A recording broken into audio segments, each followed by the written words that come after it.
Hello students, welcome to Ved educational academy. Last लेक्चरमध्ये आपण question number 2 आणि क्वेश्चन नंबर 3 पाहिले होते युनिट 1 चे. क्वेश्चन 2 होता advantages and disadvantages of DCS and the question 3 होता quantization and quantization error. So question 4 आणि 5 या लेक्चरमध्ये आपण करणार आहोत. क्वेश्चन नंबर 4 आहे what is the sampler and what is the sampling process.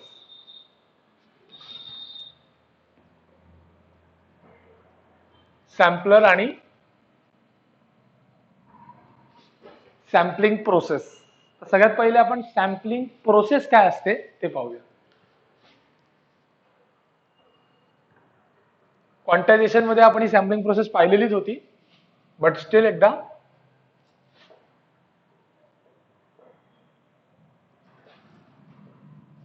हे बघा. सॅम्पलरला आपण डिफाइन कसं करू शकतो. A sampler is a device that converts a continuous time signal into the sampled output.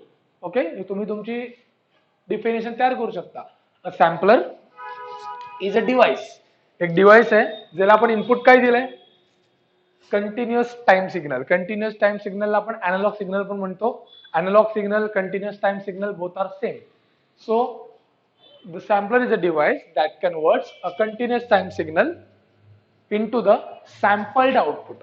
Sampled output. Basically एक sampler काय आहे, बेसिकली एक सॅम्पलर एक स्विच आहे. सॅम्पलर काय आहे, एक स्विच आहे. जो स्विच बंद होतो आणि लगेच उघडतो. तो स्विच बंद होतो आणि लगेच उघडतो at a particular time instant KT. At a particular time instant KT where k is 0, 1, 2, 3, 4. 0 एकदा k ठेवा तर हे किती येईल, 0. म्हणजे हे एक घड्याळ आहे. हे घड्याळासारखं लक्षात ठेवायचंय. समजा 11 वाजता बंद करायचंय, 12 वाजता बंद करायचंय, 1 वाजता, 2 वाजता, 3 वाजता. तर आपण हे कसं करणार, तर टी आपण 1 तास पकडला. दर 1 तासाने आपल्याला स्विच बंद करायचा आहे, म्हणून टी पकडायचा 1 तास. आणि आता 0 पकडलं तर 0 × 1 इज 0, म्हणजे 12 वाजता बंद होणार, शार्प 12ला. 1 घेतला की त्याच्या 1 तासाने म्हणजे 1 वाजता, 2 घेतला की 2 वाजता, 3 घेतला की 3 वाजता. दर 1 तासाने स्विच बंद होऊन उघडणार आहे, बंद होऊन उघडणार आहे. ओके, ही जी प्रोसेस डिफाइन करण्यासाठी आपण त्याला KT and K varies from 0 to infinity असं म्हणतो. मॅथेमॅटिकली असं लिहिलं जातं. ओके, सो आता काय होणार आहे, ऍट दॅट पर्टिक्युलर इन्स्टंट हा स्विच बंद होऊन उघडणार आहे. तर त्यावेळेला आपल्याला जे काही इनपुट देईल त्या आउटपुटला मिळणार आहे. जेव्हा स्विच बंद होतो तेव्हा जे काही इनपुट असतं ते आउटपुटला मिळतं. ओके, आता के 0 पकडला, 0ला बंद झाला आणि उघडला, तर आपल्याला जे काही इथे आउटपुट होतं, जे काही इनपुट होतं त्या आउटपुटला मिळालं. पहिली स्टेज झाली. आता पुढे 1 तास, मध्ये 1 तास काहीच नाहीये, स्विच उघडाच आहे. जर मध्ये 1 तास स्विच उघडाच आहे तर आउटपुट किती मिळणार आहे, 0. त्यानंतर at K is equal to 1, म्हणजे 1 तासाने अज्युम करा काय होईल, हा स्विच बंद होऊन चालू होईल. बंद झाला की जे काही 1 तासानंतरचं आउटपुट होतं, लेट अस से दिस, हे जे काही आउटपुट होतं, जे काही इनपुट होतं ते आपल्याला इथे मिळेल ऍट टी. ऍट टी परत 0, कारण स्विच काय असणार आहे, उघडा असणार आहे. परत काही वेळासाठी बंद होईल ऍट 2t. 0 झाला, t झाला, 2t झाला. आता 3t, मध्ये काय असणार, 0, then 4t, 5t, so on. So हे झालं माझं sampled output for a continuous time input. Okay, so काय केलंय मी, कंटिन्युअस टाइम इनपुटला सॅम्पल्ड आउटपुट मध्ये कन्वर्ट केलंय. ह्या प्रोसेसला म्हणतात सॅम्पलिंग प्रोसेस. या प्रोसेसला म्हणतात sampling process. And the device that converts the sampled continuous input to the sampled output is known as a sampler. मग सॅम्पलर थोडक्यात काय आहे, सॅम्पलर एक स्विच आहे जो स्विच बंद होतो आणि चालू होतो at a particular time instant KT. Okay, आता आयडियली एखादा स्विच बंद होऊन लगेच चालू तर होऊ शकत नाही. प्रॅक्टिकली ते एखादा बंद होऊन चालू होऊ शकत नाही. आयडियली म्हणाल तर बंद केला आणि लगेच चालू केला एक मायन्यूट टाइम इन्स्टंट मध्ये होऊ शकतं आयडियली, बट प्रॅक्टिकली काहीतरी वेळ लागेल त्याला बंद करून चालू करायला हा जो वेळ जातो, त्यामुळे प्रॅक्टिकलचं आउटपुट बघाल तर असं नसतं. प्रॅक्टिकल आउटपुट थोडस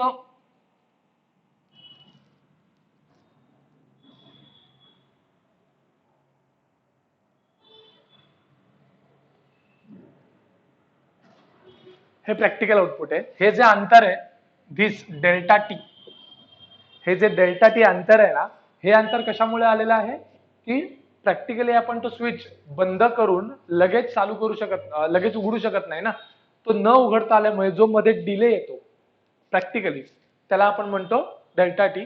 ओके, सो ही डायग्राम काढण्याचा फक्त हेतू असा की आयडियली डायग्राम कशी असणार आहे, आयडियली आउटपुट कसं असणार आहे, असं असणार आहे. This is the ideal output and this is the practical output. परत हे तेच आहे, T, 2t, 3t, 4t, 5t. This is output X of T. आता काही टर्मिनॉलॉजीज बघून घेऊया आपण. ओके, इनपुट आहे X of T, output is indicated by X star of T. Output is indicated by X star of T म्हणजे काय, जर का मी एखाद्या सॅम्पलरला एक्स ऑफ टी दिलं तर माझं आउटपुट काय असणार आहे, एक्स स्टार ऑफ टी.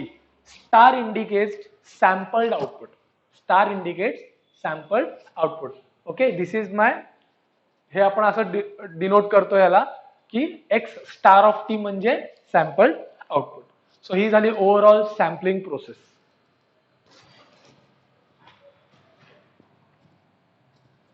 आता मॅथेमॅटिकली मी सॅम्पलिंग प्रोसेस कशी एक्सप्लेन करू शकतो, mathematically. Okay, by mathematical analysis how can we express the sampled output. त्यासाठी मी काय करतो नीट लक्ष द्या.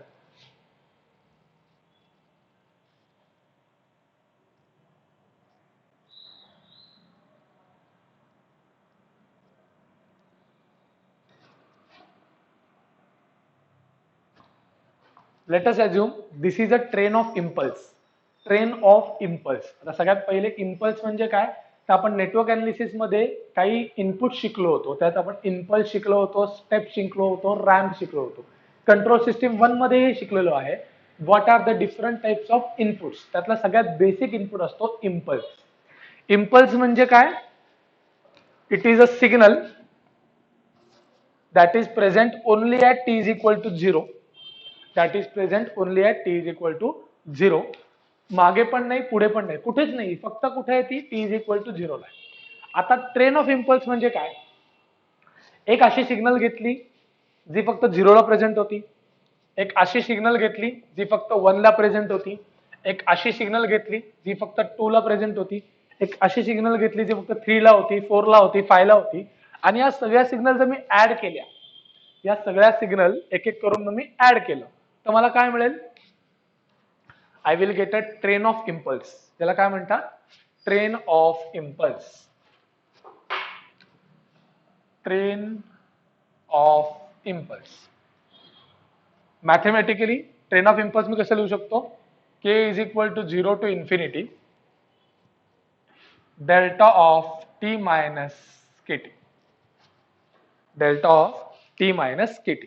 एकदा के 0 पुट करा, 0 पुट केला तर पहिली सिग्नल मिळेल, 1 पुट केला की दुसरी, 2 पुट केला की तिसरी, 3 पुट केला की तिसरी, 4 चौथी, 5 पाचवी. हे जर मी समेशन केलं, समेशन म्हणजे ऍडिशन करणं, तर मला काय मिळेल, train of impulse. Okay, so मी आतापर्यंत काय एक्सप्लेन केलंय मॅथेमॅटिकली साठी, एक ट्रेन ऑफ इम्पल्स काय असते. ट्रेन ऑफ इम्पल्स म्हणजे impulse, the summation of impulse at different time instant. Okay, या ट्रेन ऑफ इम्पल्सनी मी जर का मल्टिप्लाय केलं आपल्या इनपुटला, हा आपला इनपुट आहे, a continuous time signal, analogue signal. जर का मी आपल्या ट्रेन ऑफ इम्पल्सनी, या ट्रेन ऑफ इम्पल्सनी ह्या इनपुटला मल्टिप्लाय केलं तर मला काय मिळेल, तर मला काय मिळेल, तर नीट बघा. प्रत्येक इन्स्टंटला मी मल्टिप्लाय करत जाणार आहे, तिथे ड्रॉ करत जाणार आहे. प्रत्येक इन्स्टंटला 0 ला म्हणा, हिची व्हॅल्यू 1 असते, ह्याची व्हॅल्यू किती असते, सगळ्याची 1. इम्पल्स युनिट इम्पल्स आहे, इम्पल्सची नेहमी मॅग्निट्यूड किती असतं, 1 असतं. या इन्स्टंटला मॅग्निट्यूड किती आहे 1 आणि या इन्स्टंटला मॅग्निट्यूड किती आहे 0. 1 इंटू 0 0, 1 इंटू 0 0. ह्या अख्ख्या इन्स्टंटला एवढ्या सगळ्या इन्स्टंटला मॅग्निट्यूड किती आहे 0 आणि इथे एवढ्या इन्स्टंटला मॅग्निट्यूड किती आहे काहीतरी आहे, but 0 into everything will be 0. हे कुठल्या इन्स्टंटचं झालं माझं अप टू टी. आता टी इन्स्टंटला बोलूया. ह्या टी इन्स्टंटला मॅग्निट्यूड किती आहे याचं 1 आणि याचा मॅग्निट्यूड किती आहे जे काय असेल ते. Let us say this is my x1 of T. तर at this instant 1 into anything 1 into anything will be that value. म्हणजे समजा इथे x1 ऑफ टी असेल तर इथे काय येणार x1 ऑफ टी येणार. ओके, कुठल्या इन्स्टंटला टी इन्स्टंटला. टीच्या पुढे टी पासनं 2t पर्यंत, टी पासनं 2t पर्यंत व्हॅल्यू किती आहे नाहीच आहे 0 आहे. 0 ने कशालाही मल्टिप्लाय करा काय मिळणार आहे 0. 0 ने कशालाही मल्टिप्लाय केल्यावर काय मिळणार आहे 0. ऍट 2t व्हॅल्यू किती आहे 1. 1 नी ह्याला मल्टिप्लाय केल्यावर किती मिळेल मला हीच मिळेल म्हणजे x2 ऑफ टी. काहीतरी व्हॅल्यू मिळाली जी ही होती ती मला मिळाली. परत पुढे 0, 3t ला x3 मिळाली, परत 0, 4t ला x4 ऑफ टी मिळाली. थोडक्यात आता जर आउटपुट बघाल तर हे आउटपुट काय आहे this is nothing but a sampled output. This is nothing but a sampled output. Mathematically आपण कसं प्रूव्ह करू शकतो सॅम्पलिंगला की जर का मी आपल्या कंटिन्युअस सिग्नलला ट्रेन ऑफ इम्पल्सनी मल्टिप्लाय केलं तर मला काय मिळतं सॅम्पलिंग आउटपुट. हे बघा सॅम्पल्ड आउटपुट म्हणजे काय x स्टार ऑफ टी. हे माझं सॅम्पल्ड आउटपुट आहे. हे कधी मिळालं मला जेव्हा मी ह्यानी याला मल्टिप्लाय केलं. सो माझं सॅम्पल्ड आउटपुट झालं k is equal to 0 to infinity x of T delta of T minus K T. Okay, फक्त इथे एक्स के ऑफ टी किंवा एक्स ऑफ टी चालेल.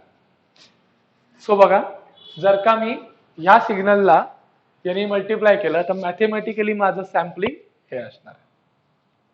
दिस is my mathematical expression of sampling process. आणि जर का तुम्ही block diagram काढाल सॅम्पलिंगची ब्लॉक डायग्राम तर एक मॉड्युलेटर लागेल. मॉड्युलेटर काय करणार आहे मॉड्युलेटर कॅरियर सिग्नलचे प्रॉपर्टीज इनपुट सिग्नलला देतो. म्हणजे थोडक्यात मल्टिप्लाय करू आपण म्हणूया. इथे आपण देणार आहोत एक्स ऑफ टी, इथे आपण देणार आहोत एक्स ऑफ टी आणि कॅरियर सिग्नल काय आहे ट्रेन ऑफ इम्पल्स. आउटपुट काय असणार आहे माझं X star of T. This is my block diagram of entire sampling process. X of T माझं इनपुट होतं. एक्स ऑफ टी ला ट्रेन ऑफ इम्पल्सने मल्टिप्लाय केलं मला काय मिळालं X star of T. That is my sampled output. Okay, so this is the mathematical analysis of sampling process and sampler. हे कसं मल्टिप्लाय करायचं एकदा सिम्पली स्वतःच्या डोळ्याने पाहून घ्या की त्या इन्स्टंटला 1 आहे तर आउटपुट मला जे आहे ते मिळणार आहे. या इन्स्टंटच्या मध्ये 0 आहे तर आउटपुट मला 0 मिळणार आहे. असे मला हे सॅम्पल्स मिळत जातात. सो ही कन्सेप्ट होती sampling and sampling process, sampler and sampling process. थोडक्यात सॅम्पलिंग प्रोसेसला कशी डिफाइन कराल. A sampling process is the process which converts continuous time signal into discrete sampled output. Okay, so this is the definition of sampling process. आता आपण पुढचा part शिकणार आहोत reconstruction and hold circuit. Reconstruction and hold circuit. Hold आपण आता analogue कडनं डिजिटलला गेलो. आता डिजिटल कडनं अॅनालॉगला यायची पुढची प्रोसेस ज्याला म्हणतात reconstruction. Reconstruction as the name indicates काय करणार आहे जे काही तुटत आपले सिग्नल होते त्यांना जोडायचं काम करणार रिकन्स्ट्रक्शन प्रोसेस. थोडक्यात रिकन्स्ट्रक्शन प्रोसेस काय करते it converts discrete time signal to the continuous time signal.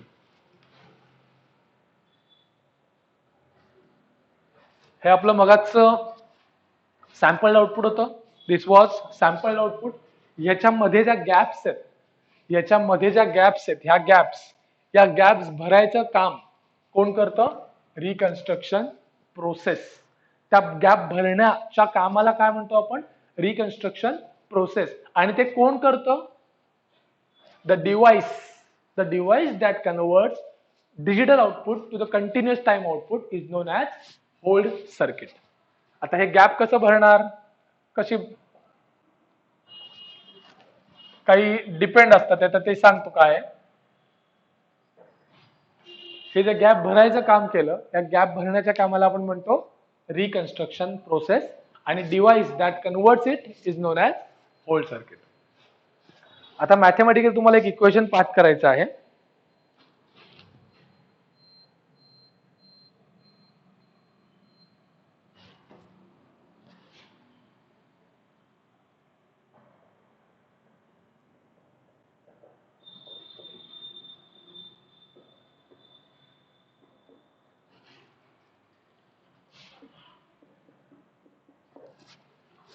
हे मॅथमॅटिकल इक्वेशन आहे. आउटपुटचं. आपला आउटपुट काय असणार आहे? आपला आउटपुट कंटिन्युअस असणार आहे, कंटिन्युअस टाइम सिग्नल असणार आहे. Okay, this is the series for reconstruction process. आता याच्यात एक एन फॅक्टर आलाय. N is the order of hold circuit.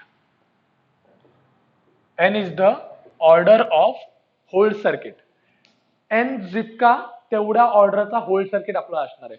For example जर का N2 पकडाल तर आपलं सर्किट असेल सेकंड ऑर्डर होल्ड. एन जर का 1 पकडाल तर फर्स्ट ऑर्डर होल्ड. एन जर का 0 पकडाल तर 0 order hold. So order hold सर्किटची काय महत्वाची असते? ऑर्डर महत्वाची असते. तर किती ऑर्डर घ्यायची? जेवढी जास्त ऑर्डर घ्याल, आता डेरिव्हेटिव्ह ऑर्डर मध्ये थोडक्यात डेरिव्हेटिव्ह वाढवत जातो.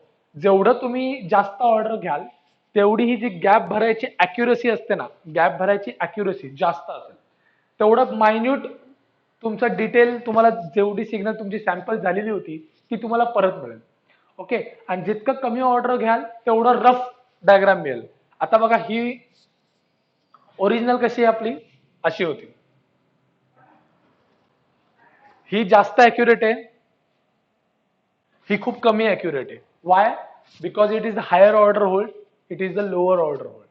जेवढा ऑर्डर जास्त तेवढी सिग्नल तुमची अॅक्युरेट येणार आहे. ही वीक सिग्नल आहे. बट एक दुसरा डिसएडव्हान्टेज असतो, जेवढा ऑर्डर जास्त होईल ना तेवढी कॉम्प्लेक्सिटी वाढत जाते सिस्टीमची आणि स्टॅबिलिटीवर फरक पडतो. ओके, सो स्टॅबिलिटीवर फरक पडणं ही जेव्हा गोष्ट येते, अशा वेळेला जास्तीत जास्त कमीत कमी ऑर्डर होल्ड घ्यायचा प्रयत्न करतात. ओके, सो सगळ्यात जास्त कॉमनली वापरली जाणारी 0 order hold.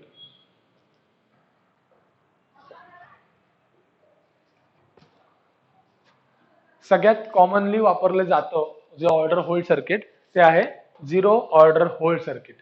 Okay, 0 order hold सर्किटचं आउटपुट बघाल तर h of kt plus tau is equal to N. किती ठेवाल?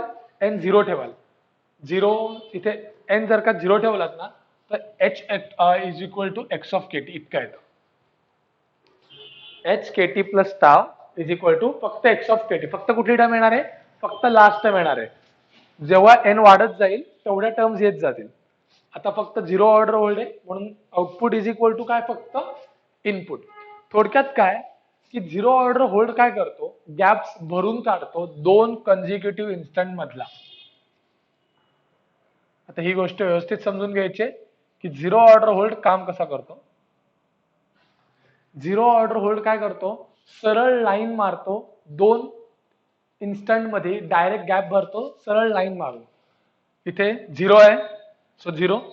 हे बघा, ह्या इन्स्टंट जो आधीचा इन्स्टंट होता त्या इन्स्टंटचा मॅग्निट्यूड तो कंटिन्यू ठेवतो पुढच्या इन्स्टंट पर्यंत.